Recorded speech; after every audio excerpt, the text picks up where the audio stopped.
There are basically two techniques in hair transplantation.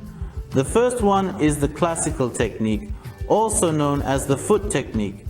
The second technique is the FUE technique, and we can also call it the unemployed technique.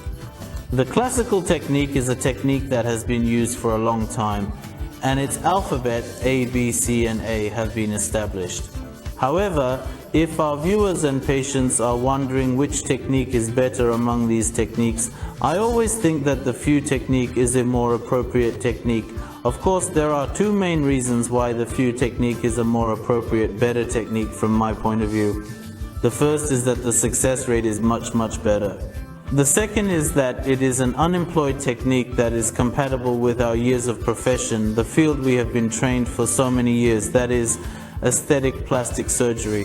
Because I am a doctor who hates scars in all aesthetic surgeries, not just hair transplantation, no matter what surgery in my professional practice.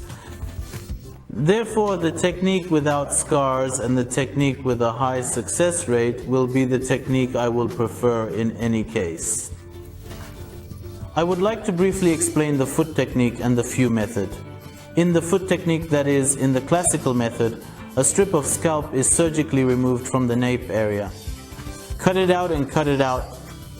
We close the area that remains open due to the scalp we remove with surgical methods and stitches.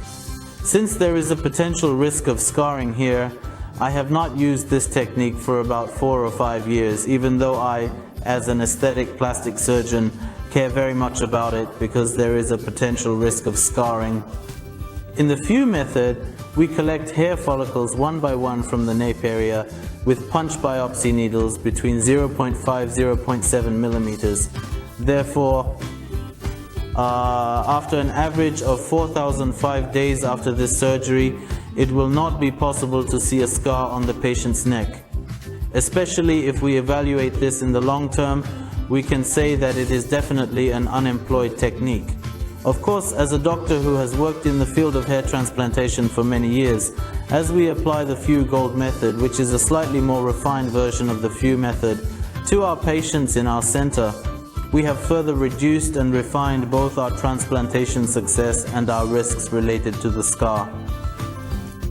Especially our patients always have questions about scarring. I can say very clearly that there will be no scar in the FUE method and FUE Gold method.